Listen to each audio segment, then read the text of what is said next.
Religion and World Politics 9. Ecumenicalism and Trauma. The famous Dutch theologian Hans Kung once convened a parliament of the world's religions to come up with a common ethic, thinking that a common ethic was possible amongst all of the different confessional entities of the world. And indeed, they managed to achieve a common ethic. But when it came to signing off the document that they had laboriously composed, there were all kinds of problems. The Islamic delegation wanted to preface the declaration with the words, "In the name of God the Merciful." They didn't want to mention the name of God. They didn't want to possess, as it were, any kind of sole authorship of this document. But because the formulation is one which is very familiar from the Quran, other religious groups objected. And then when finally they came up with a formulation which still involved "in the name of God," the Buddhist delegation objected because many of their members did not necessarily believe in a creator God. It's possible to be a completely atheistic Buddhist, for instance, but still very religious in terms of your atheism. After many additional weeks of laboring over these prefatory words, finally a common ethic was agreed. Then Hans Kung tried another exercise. He got the German politician Helmut Schmidt to convene a secular panel to see what a secular code of ethics would look like. And then they compared what came up with the secular group and what came out of the parliament of the world's religions. And Hans Kung felt triumphant that there was, not only an ecumenicalism, but something in terms of ethics that transcended the divides between those who were religious and those who were not. The only problem is that the code of ethics that resulted, although it reads very well, is very much a common ethics. That is, there's a certain commonality which is established on a certain generality.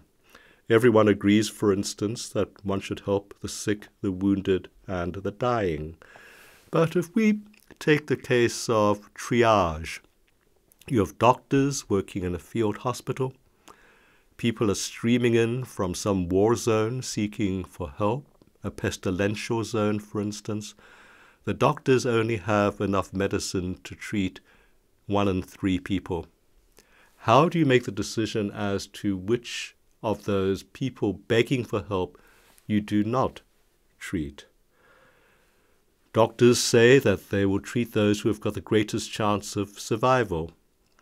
If you can tell who has the greatest chance of survival, well and good, but at the same time it means leaving a lot of people to die without any possibility even of hoping for recovery, for their own survival. What happens, however, if 1/3 of those have got a chance of surviving, but you don't have enough medicine for all of them?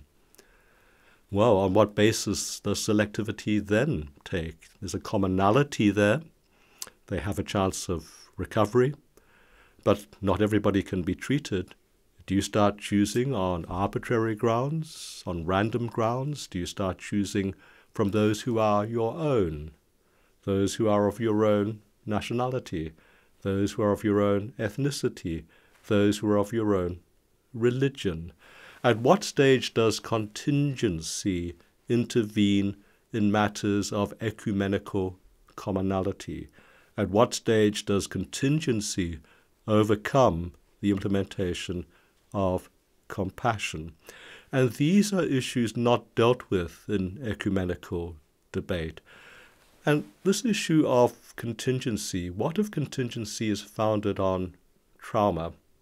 All kinds of traumas that are outside the scope of religion, or which are blessed by religion, thinking that it has no choice but to participate in what may become atrocity. For instance, the Catholic Church has very, very high moral status. It has very high moral teachings. And yet, in the genocide of Rwanda, Catholic priests were involved in encouraging the genocide. Even the genocide of Tutsi people who were themselves Catholic.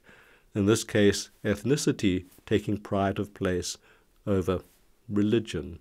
So even if you establish an ecumenicalism, contingency, issues and conditions of great trauma can overcome your identification of God through your religious foundation. It obviates it.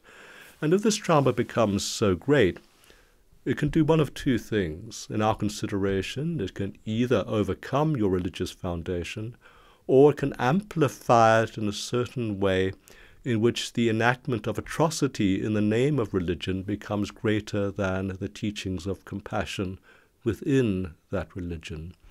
This is something not only able to be associated with Islamic suicide bombers, for instance, but also with Christian martyrs, to do with those who are zealots, who are prepared to sacrifice themselves in what we would call a deontological way in any religion.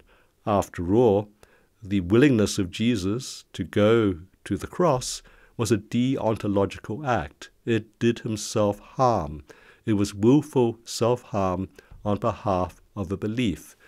The extent to which this harms others is really the extent of the real debate as to whether or not a deontological approach should be adopted to studying the nature of trauma and why people undertake a deontological action so that they're able to express what is a fundamental belief to themselves. But in fact, the archetype of all of this can be found in Greek mythology. It can be found in the great play of Antigone, and how she refuses to leave her brother, who is a traitor to the city of Thebes, unburied. He's led a rebellion against his native city. It's failed. He dies in battle. The regent of the city, Creon, forbids the fallen traitor to be buried. Let the birds of the air eat his bones. The sister, Antigone, refuses to obey the regent, and she's impelled by what the French psychoanalytic philosopher Jacques Lacan called arte, the Greek term for a frenzy. She's overcome by a frenzy on behalf of a normative impulse towards a normative belief in a normative condition that it is unnatural, unspiritual, unprincipled, and unethical to leave the dead unburied. And she's prepared to sacrifice herself in what Creon regards as a madness for the sake of being able to bury her brother. This idea of frenzy, when it's brought to spiritual and religious beliefs, overcomes all attempts at rational deconstruction, analysis, and philosophical investigation of religion, and overcomes all kinds of endeavors at ecumenical union and ecumenical commonality. So that when we talk in very high-minded and I think desirable terms of a hermeneutics of religious engagement, seeking for the internal truth of a religious teaching, using hermeneutics in the sense that Gadamer used it, for instance, that there was a clairvoyant luminosity that could be deciphered almost by poetic means in the spiritual teachings of any great faith. This is all very well, very good, and very elevated, but does it answer the problems of ecumenicalism when it is confronted by trauma in today's world?